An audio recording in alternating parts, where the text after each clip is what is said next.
We will not follow any protocol. We'll just want to invite His Excellency the President to just come and greet the congregation. And then in his own wisdom, I don't know the protocols that are in your homes, whether you start with Mama and then you go to Baba. But for me, Your Excellency, we are so grateful that you chose to come and worship us. One thing I want to tell you, Your Excellency, you cannot surprise somebody when you're going home. You know, this is your home. So you can only surprise people when you're going to their home. But when you're going to your home, it's no longer a surprise, it's just going home. So would you please be upstanding? All of us, let's stand and welcome His Excellency, the President of the Republic of Kenya.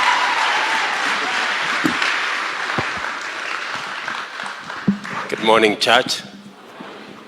Bwana Yesu asifiwe. So we can sing that song, Bwana u sehemu yangu ama? Bwana u sehemu yangu, rafiki yangu wewe. Is that low? Maybe maybe we can yeah. Rafiki yangu wewe, katika safari yangu twatembea na wewe.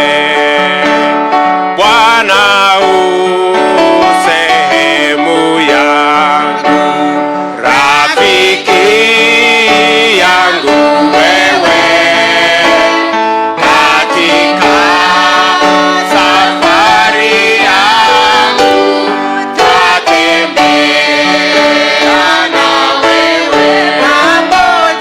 Pamoja na wewe, pamoja na wewe, katika safari yangu twatembea na wewe. Mahali hapa sikutaka ili niheshimiwe, haya nikutema shaka sawa na wewe. Pamoja na wewe, pamoja na wewe, safari yangu twatembea na wewe. Niongoze safarini, mbele unichukue, mlangoni mwa mbinguni niingie na wewe. Pamoja na wewe, pamoja na wewe, mlangoni mwa mbinguni niingie na wewe. Asanteni sana. Tafadhali tuketi. Thank you very much. It's indeed a pleasure to be back home in my hometown and village. Asanteni sana kwa kunikaribisha nyumbani. I was meant to come to the 10:30 service, but I received instructions from Pastor Nganga and he said I should come for this service. So that's why I came a bit late. And Pastor Nganga here keeps giving me instructions. He doesn't know nowadays I'm a big man. So he keeps telling me, no. I have said you come for this other service. But it's always good to be in your hometown, in your village. And thank you very much for all that you're doing. Thank you for praying for our country. Thank you for praying for me and my family. And we also pray for you. Asanteni sana kwa kutuombea. Let me also take this opportunity to thank you very much for the last election. I know it was a difficult time for all of us as a country, but God saw us through. And I want to tell you as a church, thank you very much for praying for the elections. We had the best elections ever, acclaimed by all the people who participated in the elections, the observers who participated in the elections. These were the most credible elections ever held in Kenya. And we want to thank God for that season. Let me also thank you for praying for the government of Kenya and all the people who work with me and all the counties and everybody else. I remind you the words of that were read to us by Pastor Samoei in Galatians 6:9. Do not tire of doing good, for in due season you will reap a reward. So mwendelee kufanya kazi hiyo nzuri ya kuombea taifa letu la Kenya na kuombea mambo yote ambayo tunayahitaji kama taifa na marafiki zetu wale wengine wote. Nataka tu niwakumbushe a few words in Philippians. When I was flipping through my Bible, I came across these words that were a blessing to me. And let me read Philippians 2 and verses 3 and 4. Let nothing be done through selfish ambition or conceit, but in lowliness of mind, let each esteem others better than himself. Let each of you look out not only for his own interests, but also for the interests of others. I think it speaks to all of us looking after one another and watching not just our interests, but also the interests of others and the interests of our nation as well. This Easter season, I decided to spend time here at home and also to supervise the planting in my farm, because I need to make...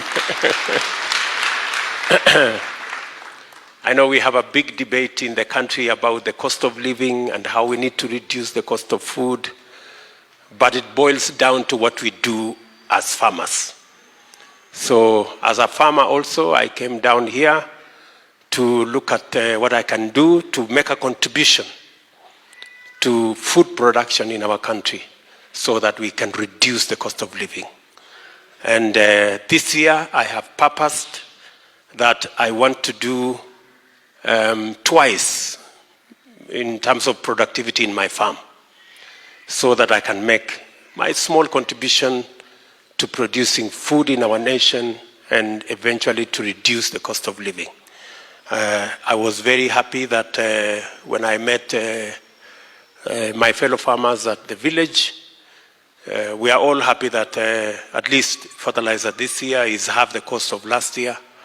And I'm asking all of us to double our efforts. I was informed by the Kenya Seed Company that they have sold an extra 200,000 kilos of seed, which means we have an extra 200,000 bags, I think, of seed. And they tell me that we will have an extra 200,000 roughly additional acres of land under production this year. And that gives me confidence that going forward, we can actually reduce the number of people who are going hungry and the number of people who are staying without food, and also be able to reduce the cost of living in our country. I ask all of us who are farmers to go out of their way, even as we pray for rains, that we also do what we must do to be able to produce. And to my fellow farmers, let us work hard. Let us do what we must do. I will still need to do some work tomorrow before I go back to make sure that I also make my contribution. And I want to ask everybody else who has a piece of land somewhere to make their contribution, because at the bottom of everything else, we must feed our nation first. I know, of course, because of the situation where we are, we have imported a lot of food. I think beginning this week, it will get to the market. But that is not the solution. The solution is really in making sure that we produce our food locally, because indeed we have the capacity to. And I like what Pastor here said, that whatever it is that you're doing, do it as if you are doing it unto God. You are not doing it for the money. You're not doing it for the show. You're doing it because you are serving God in whatever it is that we are doing. Those who are teachers, those who are business people, those of us who are farmers, let's do it as though we are doing it for God. So I'm truly happy to be back here at home, and to appreciate all of you for the things that you're doing, for the families that we are bringing up. Just to mention to all of us again who are parents, we have a serious crisis of drug abuse in our nation. Parents, starting with myself, we need to look out for our children and the children of Kenya. There is a very, very big crisis. We're trying to do what we can do. I recently appointed a new board for NACADA. I'm working with all the other arms of government. But even as we do that at the government level, we must have a combined effort from the families so that we can meet somewhere halfway and make sure that we secure, protect our children, and protect our nation from the dangers and the real threat of drug abuse in our nation. So again, to all of you who are parents, let's all work together towards making sure that we are responsible for our children and we are responsible for our nation. Sitaki kusema kuzidi hapo, nimefurahi sana, nawatakia Pasaka njema wakati huu, na niko area. So